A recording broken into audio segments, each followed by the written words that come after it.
This is the Horse Radio Network. This is episode 75 of Retired Racehorse Radio on the Horse Radio Network, brought to you by Kentucky Performance Products and Cashel Company. Retired Racehorse Radio is your guide to the adoption, care, and training of the retired racehorse. Brought to you in cooperation with Retired Racehorse Project and New Vocations Racehorse Adoption Program. You guys, I am so excited because today's show is a real banger. We introduce our new co-host of Retired Racehorse Radio, Kristen Bentley, and together we are teaming up with Natalie Mayrath from Stream Horse TV to interview racing royalty. We are speaking with Donna Brothers, who holds the record as the second highest leading female jockey in the U.S., and Diane Crump, who is, I just can't even believe it, the first woman to compete as a jockey in the Kentucky Derby. Literally fangirling a little bit over here. We then get some expert tips from Leandra Cooper from New Vocations on how to keep your horse healthy and happy during changing seasons. And we wrap it all up with our adoptable horse of the week. Tiana Vestry is our listener of the week. If you'd like to be our listener of the week, make sure to follow us on Instagram and Facebook. Now back to the show.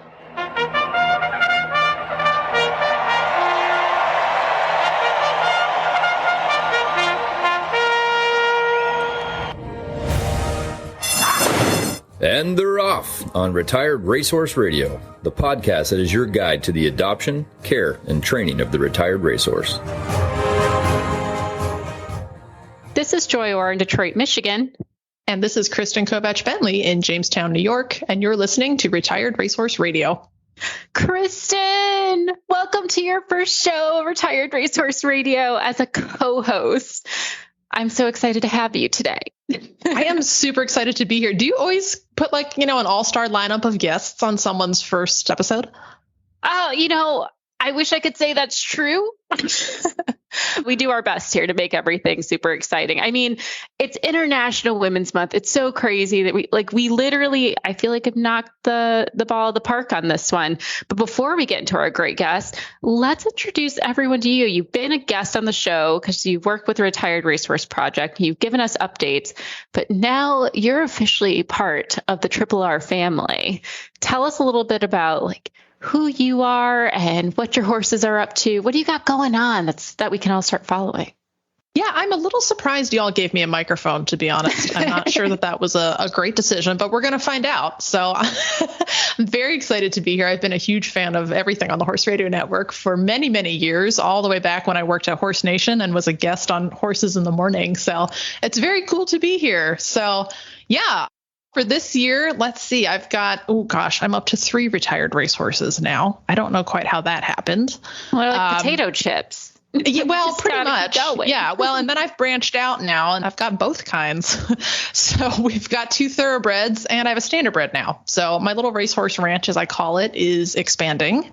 Hopefully we'll sort of press pause there on 3, but we'll go with the 3 that we have for now. Yeah, we use them as ranch horses up on our family farm in Jamestown, New York. So we've got about 40 pairs of cattle, so breeding pairs, so cows and calves. So actually, pretty much this weekend, we'll be saddling up and going out and rounding up the cows. And my husband rides one of my thoroughbreds, and I'll be getting the standardbred legged up. So always a good time. I'm just obsessed. By the way, everyone needs to follow Kristen on social media because her photos are just the best. You look like you're always having a great time riding your horses, riding jobber. And it's just amazing. I'm a dressage person. Everyone knows the stereotype. I don't want to get dirty. I like my arena. I like things in control. And you are the exact opposite of me. I envy you for that. Yeah, there are moments for sure when I would really like to have an arena. If you would like to come and leg up jobber this spring, you're more than welcome because away from those jobber. 4 safe arena walls, it's not that much fun. Once he gets through his dragon phase, then he's fine. He's probably my most reliable horse. He actually, I'm going to brag on him for a minute because we just got the TIP Performance Awards results. And he was 8th overall Western horse.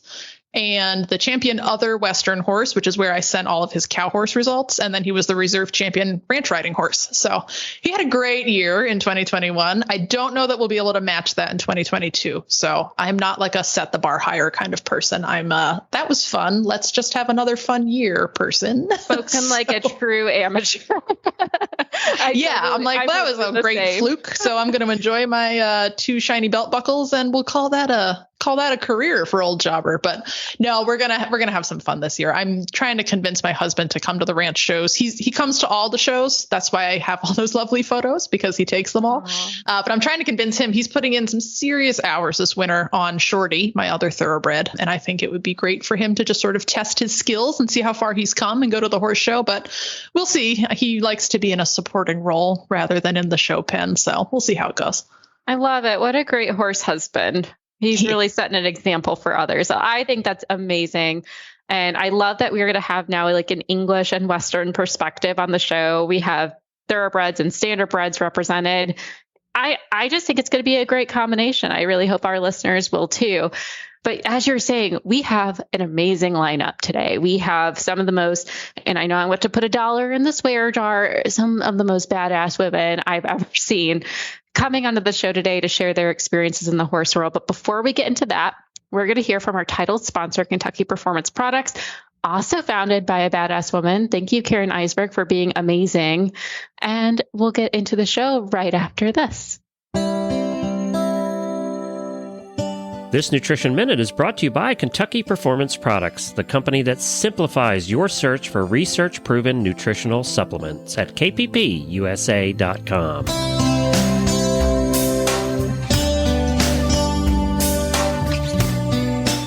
The horse that matters to you matters to Kentucky Performance Products. Electrolytes. Who needs them? Your horse, that's who. Electrolytes perform critical functions within your horse's body. They help regulate nerve and muscle functions by carrying electrical impulses between cells. In addition, electrolytes assist the body in maintaining a healthy fluid balance by controlling your horse's desire to drink. When your horse loses significant amounts of electrolytes and fluids, problems such as dehydration, muscle cramping, fatigue, tying up, and colic may occur. Even in mild forms, these conditions can have a negative impact on your horse's ability to perform and recover after exercise. Top riders and veterinarians turn to Summer Games Electrolyte to keep their horse healthy in hot weather, and you can too. Summer Games replenishes the electrolytes and trace minerals lost when your horse sweats, and it stimulates the thirst response so your horse continues to drink and stay properly hydrated. So when the going gets hot, trust Summer Games Electrolyte from Kentucky Performance Products to protect your horse. This Nutritional Minute has been brought to you by Kentucky Performance Products. You can find all of their terrific products at kppusa.com.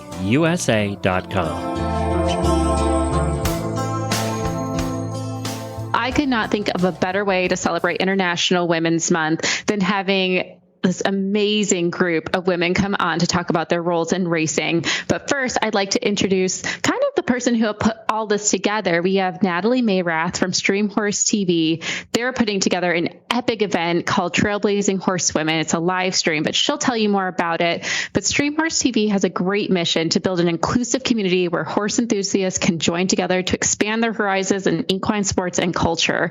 And to me, they fit perfectly into our beliefs here at Horse Radio Network. So Natalie, welcome to the show. Thank you so much for having me. I'm so glad to be here on so many levels. And as you mentioned, we are putting on our second women's celebration live stream called the Trailblazing Horsewomen. And we did this last year on International Women's Day. And we had a bunch of stellar women across equine, and some people in the racing community kept saying, you should really do a racing one. And we had loved the exhibit at the National Museum of Racing and Hall of Fame in Saratoga. They did a phenomenal job. And that exhibit has ended, but in all of those discussions, we decided to put forth a Trailblazing Horsewomen Racing Edition. And so here we are. It's going to air on March 15th. And we have a wonderful group of women, including Donna Brothers, Diane Crump, who are both here with us now for the show. And we will have Janet Elliott and Julie Crone, who are our female Hall of Famers, and 90-year-old Joe Motion family matriarch, and steeplechase veteran. So lots of discussion, revelry, wisdom, and hopefully some really good stories from these ladies when we get together. Absolutely. I am so excited that you are putting this together with Streamhorse TV. I couldn't think of a better group of people. I mean, I feel like we see the racing world being very male dominated. So it's going to be great to get this perspective and really highlight some badass women who have been involved with it. And we have two of them with us today. I'm so excited to have Donna and Diane, who secretly I'm fangirling. I have to admit, I'm a little bit nervous. I'm like, oh my gosh, starstruck to have them both on. But Natalie, I'll have you kick off with some of our first questions. I'd love for you to kind of be a co-host with us tonight. Sure. Well, Diane and Donna, you both are extraordinary, and I'm a fangirl as well of both of you. So what I'd love to ask y'all is how you each got into racing. And I'm not sure I've ever heard that answer from either of y'all before. So Diane, could you tell us since you went first? For me, I was just horse crazy from a little tiny kid, even though there were no horses around and I was not involved with anybody that even had any idea what a horse was. So mine was, I don't know, it was innate is all I can say. I mean, something that God put this love in my heart. And I've loved horses since the time I was like 4 years old, and I knew what they were. So I was emotionally involved with anything to do with horses from the time I was a little tiny kid. I just wanted to ride, have a horse. And so I saved money when my parents promised me I could have a horse when we moved to Florida, because we lived in Connecticut and there was zero room for anything related to a horse. So at any rate, we moved to Florida and I had saved money and bought a riding horse. And when my parents settled in Florida, they, unbeknown to anybody, moved to the west side of Tampa, and then right after that to Oldsmar, which, as you all know, is the home. It was Sunshine Park back in that day, which then Florida Downs and now Tampa Bay Downs. So that's basically where I grew up. And I started riding just as a kid, bought a little trail horse, rode all around, and discovered the racetrack out riding. And it was instant fascination. And so my parents were hardworking, didn't really have the money for me to even keep horses. So I started a little riding club, and I got a job at a horse farm, not even knowing that it was a racehorse farm. And one thing led to another. And the more I got involved, when the horses came to the track, it was instant fascination for me every day. I mean, for me to ride and then go to the farm and work with horses and little by little learn how to gallop. I mean, just learn how to do anything that had anything to do with a racehorse. It fascinated me and I loved it. And nobody could understand that, not in my family, because there was not one person that ever knew anything about a horse. So I don't know. Mine was somehow that little seed was planted in there, and it kept growing as I kept following my little dream. It kept growing, and little by little, it just took off. And once races came into town, and little by little, I learned how to gallop. And from there, I wanted to be a jockey. I could see everybody else. I learned how to break horses out of the gate, and I knew that was what I wanted. So it was one step at a time, but that's how mine got started. And there was a little bit there was some sneaking in, right, to the farm, and there was some convincing your parents. There was no sneaking into the farm, but to the track, kids weren't allowed. You couldn't go into the track until you were 16 in those days. One of the trainers that worked for the farm that I was working for would sneak. I'd skip school and hide behind the 7-Eleven, and he'd pick me up and throw horse blankets over me and smuggle me in the morning. Some mornings, not every. I did make it through school by the skin of my teeth. But yes, any chance I had after school, once the races were in town. So anything to do with horses, that's what I did. I loved it. And I had my own riding horse. I'd ride all night and then go to the farm in the morning and work all day. No, it's what I loved. So at the time, were there a lot of other women as exercise riders, or were you there were none. One of the few? The first year I came around as a kid, I guess I was maybe 12 or 13, there was not one single woman on the backside. I think the next year when the races came back to town, there was one lady that ponied horses. Other than that, it was many years before I ever saw a woman on the backside. But I mean, I could care less. I didn't pay any attention to that. I didn't notice, and I didn't care. I just loved what I was doing. And no one else seemed to care either. And Donna, you had your mother in the same peer group as Diane, and you had it in the family, but how did you actually get your start? Well, first of all, I have to say that I love hearing Diane's story. I mean, it fills my heart with joy just to hear somebody have so much passion and know what they want to do from such a young age and then just pursue that passion. Because so many people, I think, just sort of flop around through life, like not really having a direction. And so it fills my heart with joy to hear Diane go like, nope, that's what I wanted. But I was the other end of that spectrum because my mother was more like Diane. She grew up in a non-horse family, just something in her. She was attracted to it. She made it happen. I grew up. We always had horses. We always rode. I remember having to carry water buckets from the house in Pennsylvania through 3-foot snow drifts all winter long to our horses because the water was frozen in the barn before school. So then you'd have to go back in and change clothes before you got on the school bus. And so I didn't have a romantic notion about horses or horse racing at all because it's the way I grew up. And so if my mother were here and she would tell the story, she would say I had 3 kids. One of them had no interest in having anything to do with horses or horse racing when she got older, and that was Donna. And then I became a jockey, right? So how the hell did that happen? And for me, it was just a process of elimination. I graduated from high school a year early, which was sort of accidental. I just ended up with a lot of credits, and my mother was marrying her 5th husband. And so there was, at some point, I went to the counselor and said, you got to get me out of here. I'm not signing on for another year. So I managed to get out of school a year early. And then, I went to the racetrack and I started galloping horses because that's what I knew to do.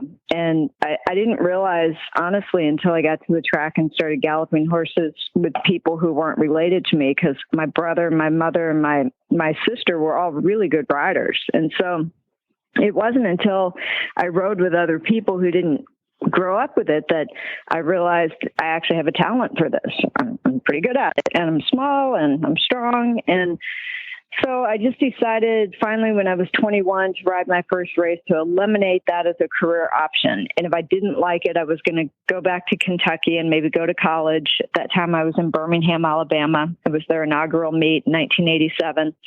And I rode my first race. And this won't come as a surprise to Diane, but what surprised me, at that point in my life, again, I was 21, I'd probably watched 10,000 races. My mother had rode, my brother and my sister had both been jockeys. Everybody in my family by then had retired for one reason or another. And what shocked me was just how exciting it was. So I rode my first race and I came back and I thought, oh my God, not only is that the most exciting thing I've ever done, it's the most challenging thing I've ever done. So I just didn't think it would be that challenging since my brother, my mother, and my sister had all done it. And I was blown away. And I had this passion, and that passion that Diane talks about so effusively from age 4 when she was on a horse, suddenly I had this passion at 21 that I had never had for something that was quite familiar to me. So it was very convenient. That's absolutely amazing. I'm like, my jaw is literally on the floor of the fact, not to use the term trailblazing, but both of you were trailblazing for women in the sport. And Donna, my question is for you. Your mom was racing around the same time that Diane was racing. For you as a young girl, how did that really set the stage for your brain? Because it is we still see it a little bit as a male-dominated sport, especially back then. How did you see your mom racing and Diane racing? How did that influence you to say, I can do this? This can really be something I want to do, I can do, and I don't care what a man tells me. Diane, first of all, I bought your book because I didn't have the pleasure of getting to ride with you very much or getting to know you better. And so all the pioneers like Diane and my mother who came up early deserve way more credit than anybody like me, because I came along, well after 20 years after women had been riding, almost 20 years. And so honestly, it just never occurred to me that it wasn't something for everyone. When I started riding in 1987 and I would get the question about any sort of gender discrimination, my answer was like, it's 1987, people. That doesn't happen anymore. Like, I just really I didn't see it. And the reason I didn't see it is because if my mother ever experienced anything like gender discrimination, she never gave it a name. And so she would I think in her mind, maybe she recognized it in her mind. She certainly never verbalized it. But what I saw, the example that I saw, was somebody who, if there was somebody that she wanted to ride for and they weren't riding her, in her mind, she felt like it was either because she wasn't good enough yet and she would get there, or because they didn't realize how good she was and she would prove that to them. And so I just saw this like determination, but I didn't see it as like this unusually determined woman. It was my life. It was all I knew. I didn't think that every woman on the planet wasn't equally determined. And so for me, it was mundane, quite frankly. That was my life. It was my world. And so what I was shocked about was when I would see women in the world who didn't speak their truth, who didn't, speak, like just step right into who they believed they were. And again, the credit goes back to people like Diane and my mother, who all they witnessed were women who were afraid to step forward, and all they did was step forward into their truth. They just didn't care. I love that answer. I never cared. Yeah. No, I just knew that it was what I wanted to do, and I didn't give a damn what anybody said, thought, or whatever. It never went in. I mean, it went in one ear and out the other. I just didn't listen to it. Forget it. That kind of makes me wonder, just with the generational difference. So I know in the class of 1969, as Diane's biographer, Mark Schrager, loves to call this powerhouse group of women who were on the front line, Patty, Donna's mother included, and Diane included in that group, and Kathy Kussner, who we always have to give a shout out to because she was the one who pushed the apprentice license through court case after court case, and finally invoking the Civil Rights Act, she became an official. For women to be licensed through, but they didn't grant her an apprenticeship because she was too old by the rules of racing at that time. So unfortunately, when she started riding, she had to start riding as a journeyman who had never ridden a race. Yes. So I'd be curious, Donna, after kind of being shielded from any discriminatory definitions by your mother, did you feel, and I know, Diane, you've said before, do you think I was making a living by getting mounts? Not necessarily. Donna, did you feel like... I ran the barn. I galloped 20 horses 7 days a week for 20 years. I mean, that's how I made a living, certainly not riding races. I mean, yes, of course I made money riding races, but not like a normal jockey would. I mean, if I didn't do other things, then I couldn't make a living doing it, obviously. But I always, was a shed row foreman. I was assistant trainers. I did all kinds of stuff along with when I rode races, but that's what it took for me to survive. Donna, did you feel, how was it in your generation?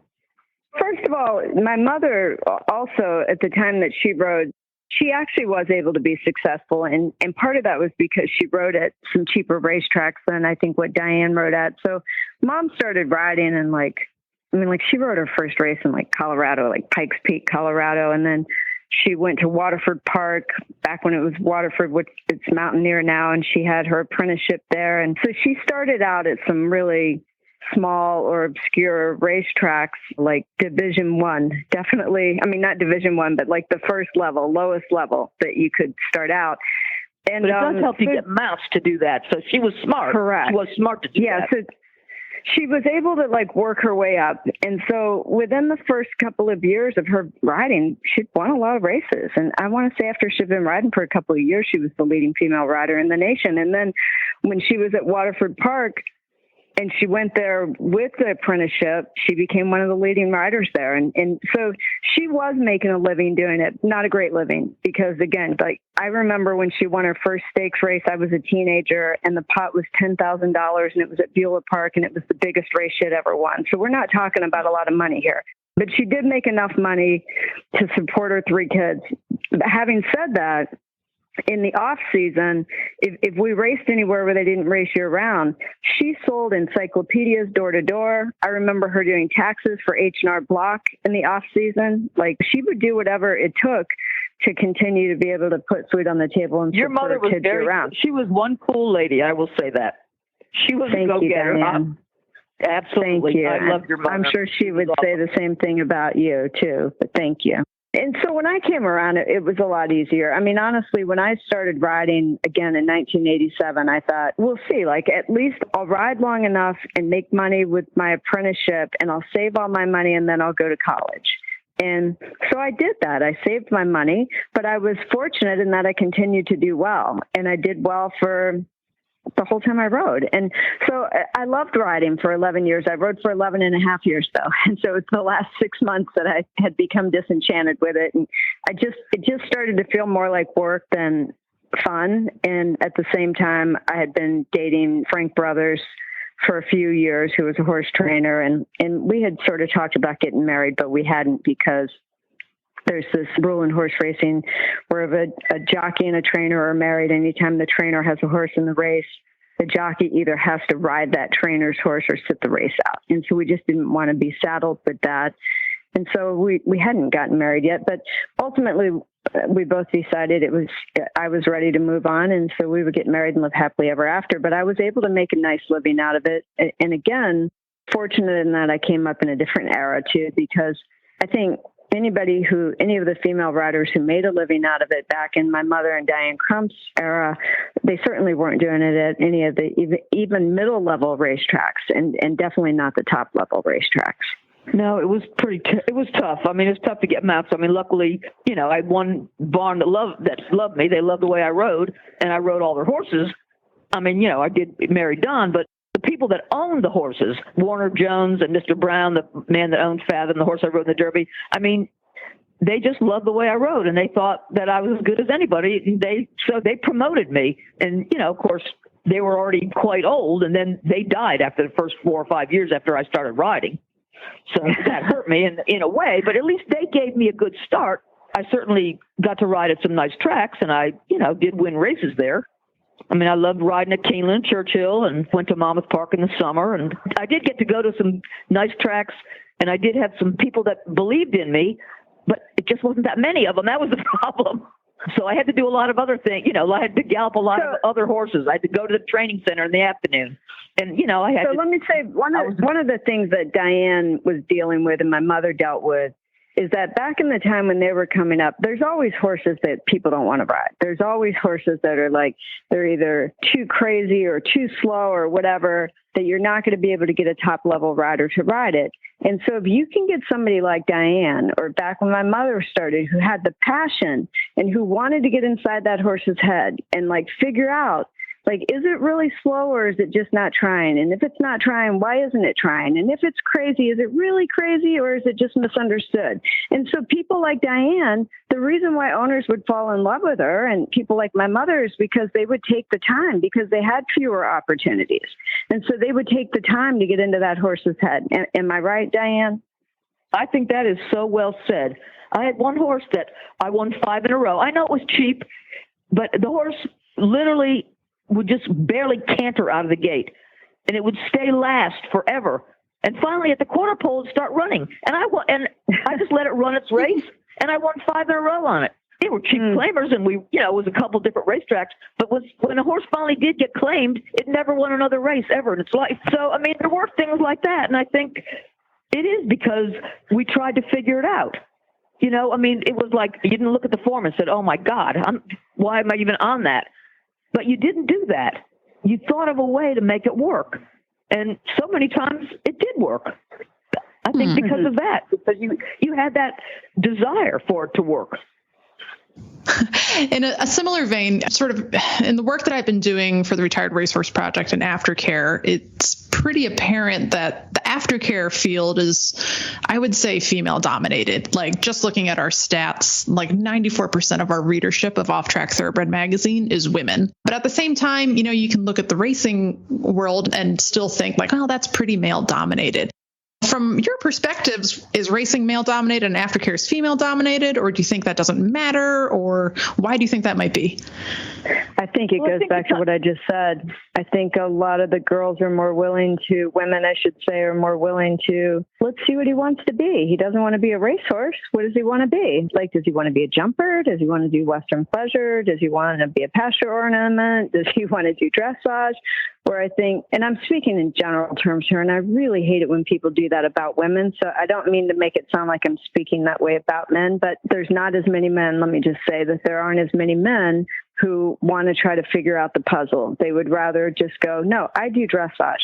I do show jumping. I do eventing. When you have a horse like that, bring him to me. But that's just my thought on it. Diane?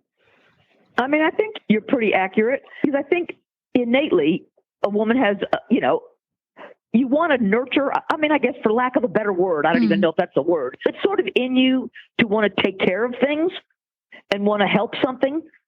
At least I believe that. So you're helping them, whether it was racing and trying to figure out how a horse wanted to run, or after they were through racing to figure out then what would give them a good life. And so in my business, I, basically sport horses. So for me, 95% of my business are all women, because they just want to ride, maybe something that they always dreamed of and couldn't do until a later age in their life when they were financially able. And I think that goes over with taking care of a horse, whether they want to ride or not. But I think those are the kind of things that, I don't know, you just see more in women. I'm like Donna. I don't like to generalize either, because we all are what we are. You know what I mean? Inside of us, the way we are, I don't think you can't say someone does this or that. It's in you to maybe want to be able to help things, help the situation, help the horse. And I think those are some of the things, some characteristics that might go a little bit stronger with a woman. I respect that. It is really hard to talk about this without making these generalities. Like, we don't want to say like, oh, well, men don't like to do this and women like to do this. Yeah. I mean, that's the reality of it at the same time, like trying to figure out why the world is the way it is. Especially with like our listener group for this show too. Right. I mean, they're coming for the aftercare. I would even venture to say that nobody would argue that racing could be generalized as male dominated. Do we know the reason, or do we know what the answer is to make more change? And again, to go back to the lovely Mark Schrager, Mark outlined the women on paper since that class of 1969. Donna, you're in that group. And back to the riders, we don't have like a long paper trail since that group.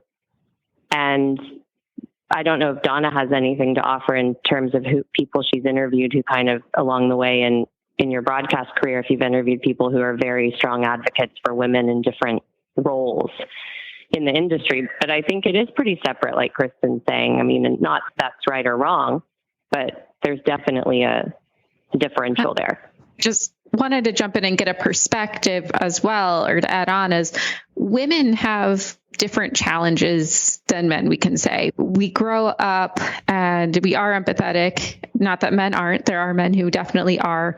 But we also tend to be the child bearers and child rearers. And do you think that family mentality, or even the fear of like culture, like, could I be a bad mother if I invested a career as a jockey, but also wanted to be a parent? Do you think that plays into why we don't see more women as jockeys today? Well, I can tell you that when Tammy Fox continued to ride after she and Dale had 2 children together, that she took so much heat. And I would hear people say, like, I cannot believe that Tammy is still riding after she's had children. And I'm like, why don't you say that about Robbie Alvarado? Why don't you say that about Shane Sellers? I mean, they're the breadwinner. They're the breadwinners, and they're riding. And yet she's not the breadwinner necessarily. And you're going to, because she's a woman.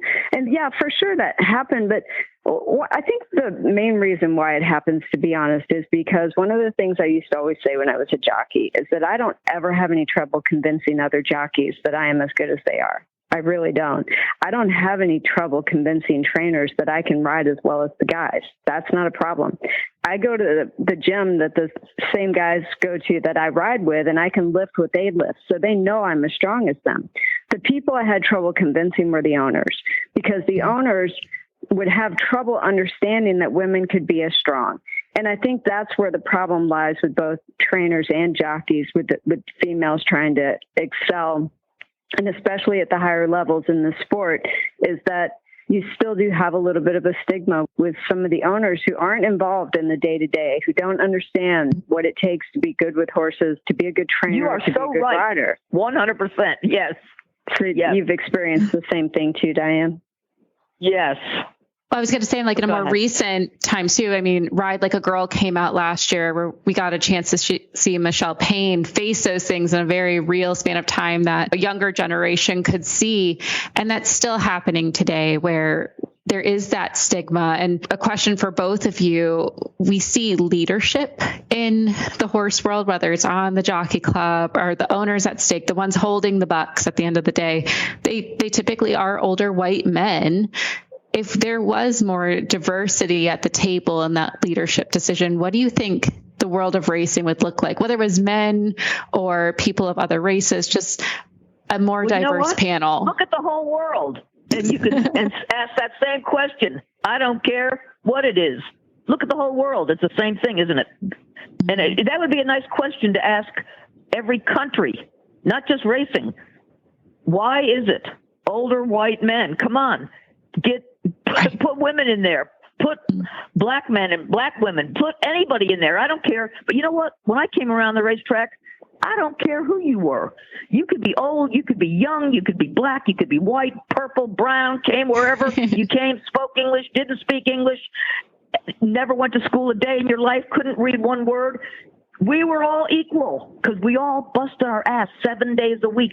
We took care of horses. If they got hurt, we were there all night. No matter what it was, we were equal. So it's nice I got to see that, and I love that part about it, that we were equal, and that's what the world needs. But when is that going to happen? I don't know, but I'd like to see it happen, not just in racing, but in the whole world. I will say that as a jockey, I didn't ever feel like I was discriminated against. And part of that is because, for being a female, part of that is because I started in 1987, not 1969. But also I think part of it is just because when people would ask me, do you feel like you've been discriminated against, or is it tougher for you because you're a female? My answer was always, I don't know. I've never been a male jockey. I have no idea what they go through. Mm-hmm. Like, I know it's hard for all of us, right? Like, I know, like the Latinos. I mean, I never felt that way. Right. Yeah, so the Latinos whose English isn't perfect, like they could easily say he discriminates against me because I don't speak good English, or African-American jockeys, or a white jockey who grew up in the city instead of growing up with family in the racetrack. So there are all sorts of things that you can hang your hat on for not being successful, because it's hard to succeed in any business, and especially as a jockey in the thoroughbred business. And so I think that if I'm going to give advice to anybody, it's going to be to focus on your successes and to focus on how to get more of them, instead of trying to figure out why you didn't succeed based on anybody discriminating against you. Like, just keep looking within. Like, I just picked up the ball that my mom had sort of started with, or I guess I should say grabbed the baton. You had a good role model. You had a good role model in your mother. I did. Tell you that much. I did. Yep. Yeah. And so for me, it was always like, I guess I'm not good enough yet.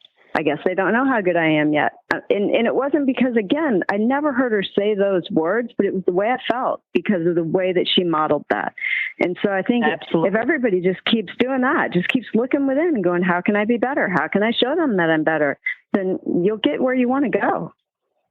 That really does go a far away. Because I remember when you said that earlier, Donna, you know, that your mother never made a deal about it. She just went and worked hard, that role models can do so much work for us. And I'm just thinking, I didn't realize this until Diane was telling her story. When we were little and our 4-H barn would all go to the track for a day. Then it was Philadelphia Park. Now it's Parks Racing. And we'd all line the rail, and all of those girls, we were all like, let's grow up and be jockeys. And no one ever told us that was something we couldn't do, because you ladies had already blazed that way for us. And I think growing up with that mentality where, you know, our coaches and trainers were like, sure, do it if you want to. I'll give you a spoiler. None of us did. But, but you know, the option was given to us that, like, hey, that's totally cool. So I think having those role models can really go a really far way towards inspiring that next generation.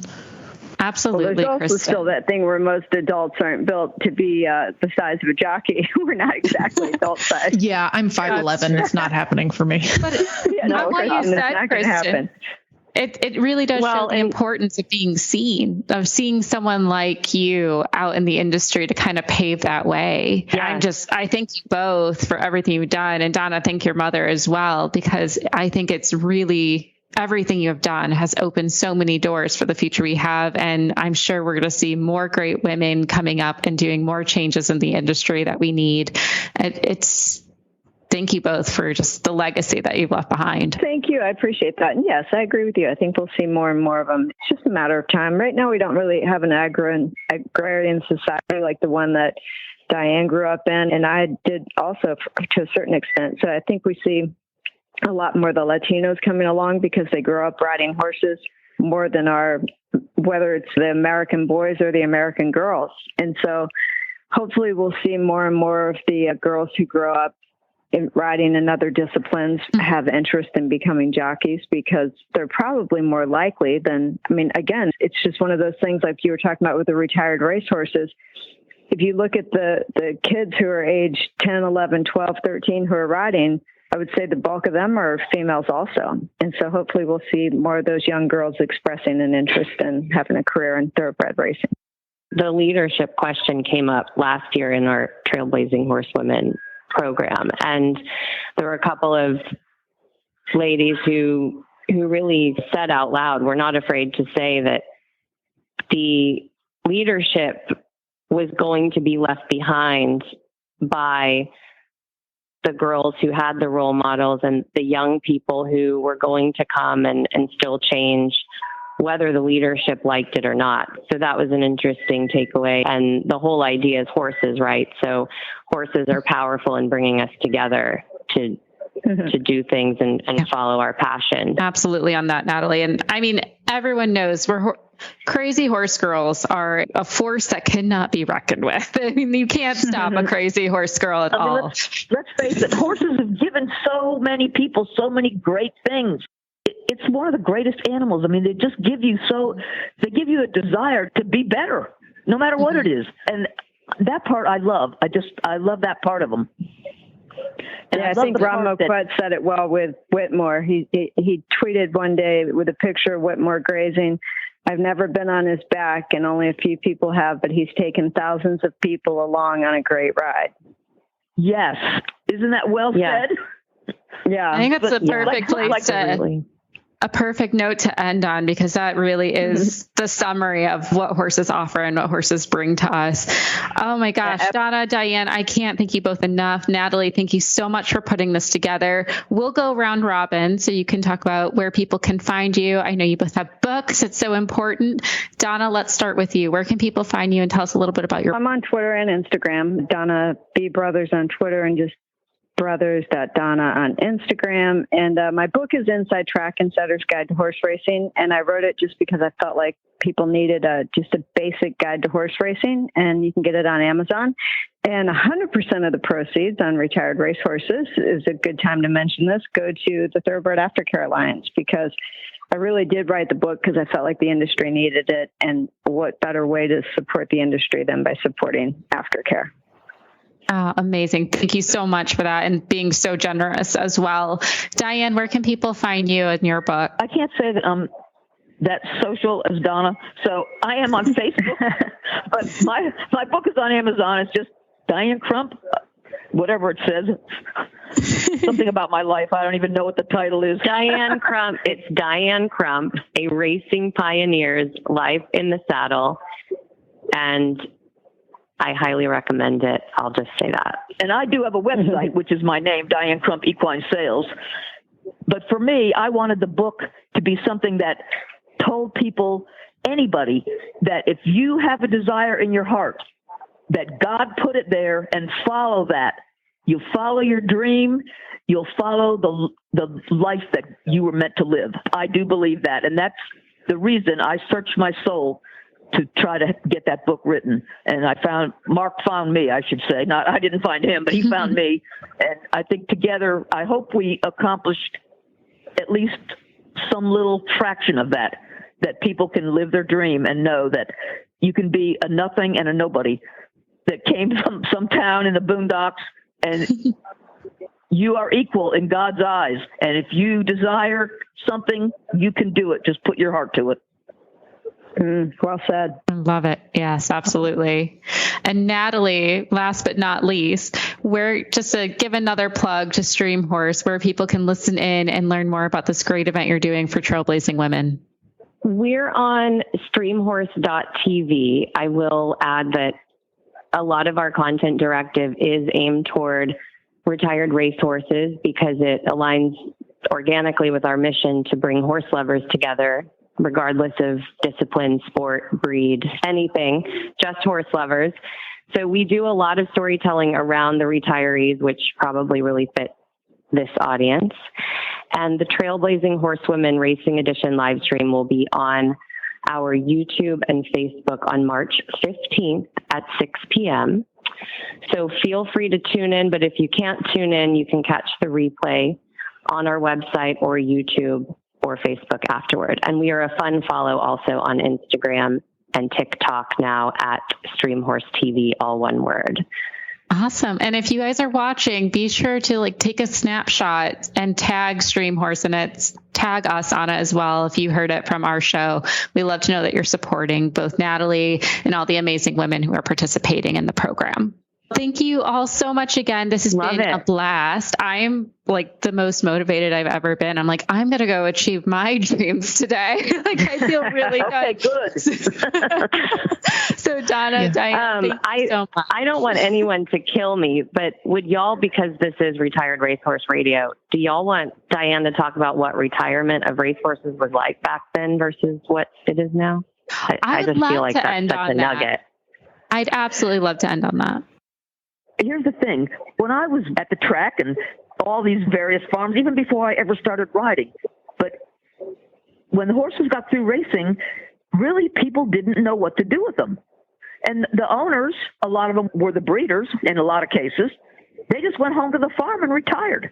The people were not aware, the people on the racetrack were not really aware of what happened. When they quit racing for whatever reason, they got sore, got tired of running, whatever, they went home.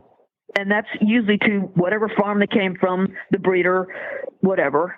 And they went home and they just got turned out. Nobody really faced that, what to do with them. And so I think they didn't really have that much life. And I'm so happy and so glad that people started waking up to the fact that it's a great animal. It's a wonderful horse. And they deserve more. They deserve not to race for 2 years or 3 or whatever, and then have no life after that.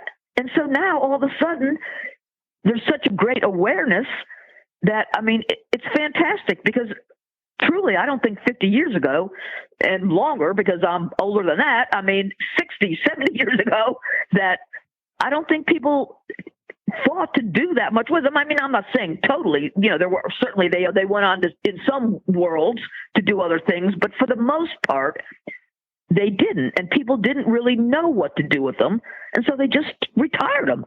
And now they can have a new life, which is fantastic, and people are caring about them because so many of them, the owners, once so many people that didn't know, they just sent them to a sale, and they went for slaughter. So it was horrible, and now it's illegal to do that. A horse with a tattoo can't go through a sale. So there's been a lot of huge, great changes, and the horses deserve it because they're a wonderful horse. They're a wonderful animal, and they have so much more life to give. There is more life after they race. So for that, I'm grateful that people started this awareness and given them a great second chance. Everybody needs a second chance. I love it. And that's exactly what the show is all about. So thank you so much, Diane, for saying that. And Kristen, thanks. I know I'm really dragging this, but Donna, I want to give you a shout out because and I've said this before, but maybe not to you directly, in your donation for the Haggard Race to Give, which Donna's organization ended up winning last autumn, Donna's comment the Starlight Racing, not a donation, an obligation. And I loved that. That is awesome. Yeah, Absolutely. I wish I could take credit for inventing that saying, but actually Jimmy Bell said it the first time, and I felt like it should be the motto for aftercare since then, because if you're involved in horse racing and you think of it as a donation and not an obligation, then you shouldn't be involved in horse racing. Absolutely. Amazing words of advice. And again, thank you all for coming on. I'm like, this is probably one of the most exciting interviews that I've gotten to do in the 3 years of this show. And I'm so excited. It's Kristen's first episode with us too, and that she could be a part of it. And for those who don't know, Kristen is very active in promoting the thoroughbred. She works with the Retired Racehorse Project for the Thoroughbred Makeover. And so she's a huge part of promoting the aftercare and those second chances for the thoroughbred. And she works with us on the show. So it's nice to see it all come full circle. So thank you guys for setting the path. One other cool thing is look at Rosie Napravnik, what a great rider she was, and look what she's doing for the afterlife. I know. We love Rosie. We love her. Yes. She's so I just wanted to throw that in. She can ride anything. Yeah, exactly. You got it. Yes, she's definitely setting the path for a younger generation. There's other women just like her who are out there, but it's great to see. I'm so excited for the future of racing, the women who are going to be a part of it, and the women who have set the tone for it. So thank you all for being on the show, and we can't wait to see what else you all do. Thank you. We appreciate it. It's almost spring, which means it's time for spring cleaning. Cashel Company has everything you need to get your barn, tack room, and trailer cleaned and organized before show season begins. From stall organizers to gear bags, hooks, and brushes, and everything in between, Cashel Company's got your back for your pre-show season organizing needs. To stay up to date with the latest products and news, follow Cashel Company on Facebook and Instagram, and to find their products, visit an authorized dealer or visit cashelcompany.com. Well, it is that fabulous time that we have Leandra Cooper from New Vocations join us again with a fabulous training tip and another adoptable horse, because who doesn't need the pressure to fill their barn and build new stalls and bring the most adorable horses home? So welcome back, Leandra. That's absolutely right. I like how you put that. Oh, I love it all the time. I'm constantly showing all I have to say, major pause. I have to say that you guys take the most beautiful photos. Like, I was trying to get some sale pictures of a pony, and I'm like, I need to call New Vocations, because your photos are always stellar. Well, thank you. We do have a bit of practice with it, so that does help. Well, I can tell you I'm enticed every time I follow you on social media. But before we get into our adoptable horse, I would love to talk and pick your brain about spring management. We're getting to that lovely time when the season's starting to shift and change, which, especially if you're in the Midwest, that means rain and mud and cold, but also hot some days. You never know what you're going to get. So at New Vocations, how do you guys like to manage when your horses get thrush in the hoof or abscess, or when we get rain rot or fungal diseases on their legs, all those things that come with the changes of the season? Yeah, well, I like how you put that, which is managing it, because there's only so much that you can do as far as prevention. I would say, especially when it comes to young horses, because let's take rain rot as a perfect example, because a healthy horse has a really nice barrier in their skin. They have good oils in their hair. They have a healthy skin barrier that, when not compromised in any way, can do a really good job of protecting them from the bacteria that starts that horrible process. However, young horses tend to like to play with each other a lot. And so we're constantly dealing with things like little cuts all over them, which you might also see if you see some of our pictures, just some of those unpreventable things, because they're just being young horses and playing with each other. But when you have even little cuts, can be gateways to bacteria that will get in their skin and start these chain reactions.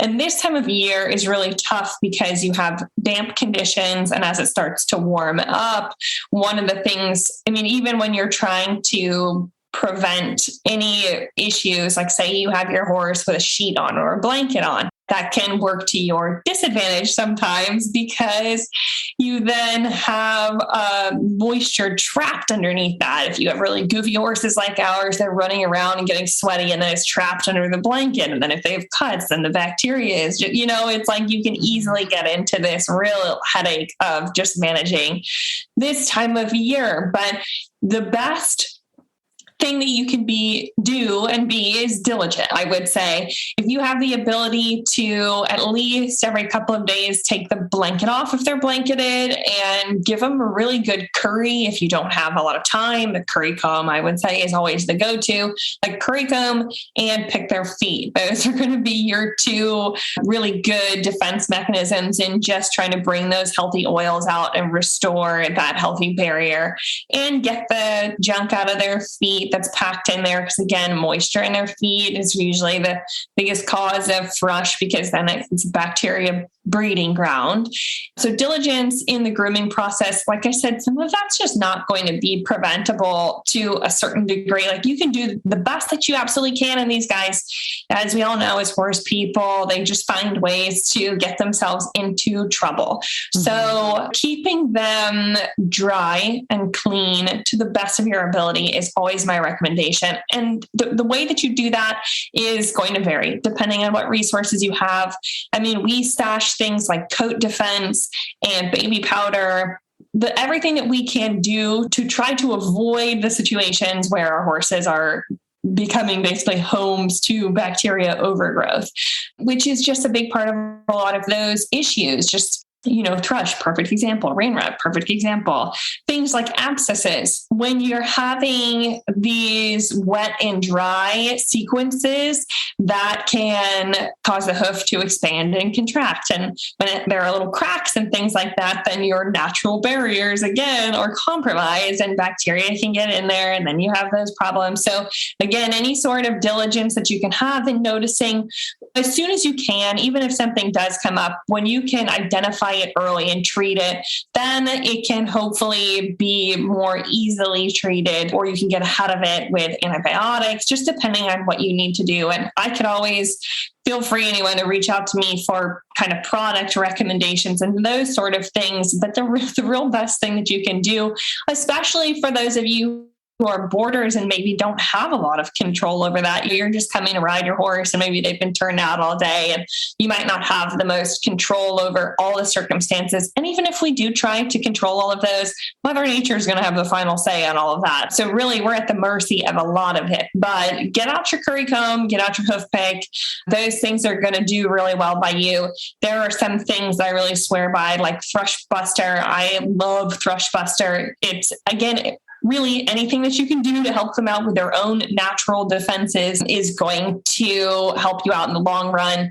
Some people like to put their horses on, like my personal horse is on a KPP product. That's an omega oil that's really high in omega-3s, which helps to reduce inflammation and promote that same nice hoof and coat condition that will keep them healthy as best as they can against any of the bacteria invaders. So lots of little things. I'm sure everybody has their own little tips, but I would say the big blanket statement overall is just try to be as diligent as you can with just monitoring them and trying to, take that blanket off, curry, hoof pick. That's going to be my best simple advice for you overall. Maybe I love it. I love it. I think diligence is huge. And I'll throw in a quick tip as well. Clean your brushes, especially if you share brushes. You can keep a little bit of the stall sanitizing spray or whatever.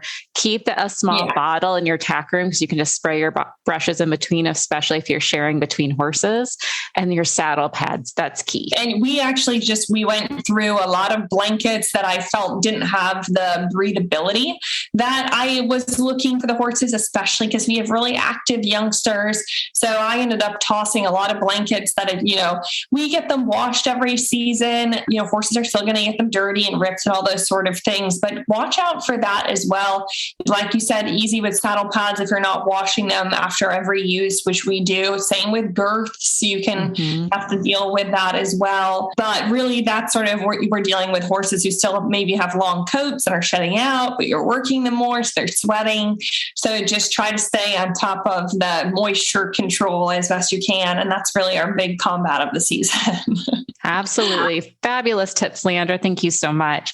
And speaking of great things you're going to bring to the table, tell us about our adoptable horse, because he's a dreamboat. Yeah, he really is. So Marzo is appropriately named for, as we are now entering into the month of March, which I had to actually look up, sadly, but Marzo means March, which, I will take a little side note here and say he's actually born in April. His birthday is April 12th. You don't have to tell them that. They don't need to know that. You don't have to tell them that, but I was like, why? But so Marzo, it's his month. Even if he wasn't born in it, it's his month. He was actually a Grade 3 stakes winner. He earned over $300,000 in 24 starts. And now he's with us. He's a 2015 gelding. He stands at 16-1, but he has that real broad build with the thick bone. And so he really has that big horse appearance, which I would say is kind of classic of the Medaglia d'Oro babies. They're always lovely and they tend to have really nice movement. So if you watch his free lunge video, you'll see he is no exception to that. And just overall is a very been there, done that kind of horse. There's not much that bothers him. He has a real air to him of like, yes, I am royalty. And he knows that he is awesome. I'm excited to see what he's going to be able to do, because this is a horse who had a pretty decent career on the track. I mean, 24 starts is nothing to look down on for sure. He's established himself. He did his due time there, and he had a condylar fracture that he had repaired, but he still has 2 screws in his ankle from that. But he's the kind of horse who's not going to mind having a little jewelry. His joint still looks pretty good, and he just knows that he's an athlete. And that's where the heart and the brain are going to distinguish those individuals who can really go on and still be competitive. And he just is one of those kind of horses. So I think it's very exciting to see what he's going to be able to do. And if you can check out his free lunge video, definitely do that, because we were all trying to pick our jaws up off the ground after we were filming, just stunned by him. So I think he's going to be really fun for someone. Absolutely. I'm watching his video now. And if you are someone looking for a dressage prospect, I'm sure he can go many routes. He's a gorgeous horse, but I'm looking at him like, oh, this movement is to die for. He's gorgeous. He just kind of floats around. Yeah, he does. He'd be a real stunner in the dressage ring. So if you're looking for a new dancing partner, make sure to check him out, as well as all the other horses at horseadoption.com. Oh, and just in case you're wondering how expensive he was, he's just going to cost you the crazy, insane price of $1,000. So, right. I mean, he's practically free. That might just be exactly what your tax return is this year. So if you're looking for... It could be a sign. If you end up applying for Marzo, you bring him home, let us know. We'd love to know how he's doing, or any of the other horses we featured. We'd absolutely love to showcase you on Retired Racehorse Radio. Leandra, thank you so much for coming on. If anyone wants to see Leandra or hang out with her, make sure you get your tickets for the open house barbecue at New Vocations, happening the same time as Land Rover. You can find all the info at horseadoption.com. And Leandra, until next time, thank you so much for coming on. Well, thank you for having me. Of course. You can find our show notes and links to today's guests on the website at retiredracehorseradio.com. Like us on Facebook and Instagram. Just search for Retired Racehorse Radio. You can also follow us on Twitter at Horse Radio. I can be found on Instagram at The Horseback Rider, and you can follow all of my racehorse ranch adventures at Facebook at Jobber Bill, Racehorse to Ranch Horse, and my email is kbentley@therrp.org. You can find me on Instagram at The Foodie Equestrian, and my email is joy@horseradionetwork.com. Thank you so much to our sponsors, Kentucky Performance Products and Cashel Company. We could not do this without you. And don't forget to check out all the other shows on the Horse Radio Network at horseradionetwork.com. Remember to set your goals high and love to learn from every ride And add more leg. Oh, amen. Have a good one, guys.